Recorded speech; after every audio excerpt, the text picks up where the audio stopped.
രമേശ് ചെന്നിത്തലയെ കണ്ട മാണി സി കാപ്പൻ. ചെന്നിത്തലയുടെ തിരുവനന്തപുരത്തെ വീട്ടിലായിരുന്നു കൂടിക്കാഴ്ച. സിജോ വി ജോൺ വിവരങ്ങൾ നൽകും.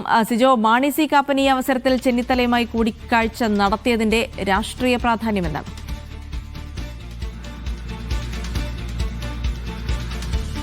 രണ്ട് കാര്യങ്ങളുണ്ടാവും. ഒന്ന്, മാണി സി കാപ്പന് മന്ത്രി പദവിയിലേക്ക് വരിക എന്നുള്ളത്. മാണി സി കാപ്പൻ മാത്രമാണ് ജയിച്ചിരിക്കുന്നത്.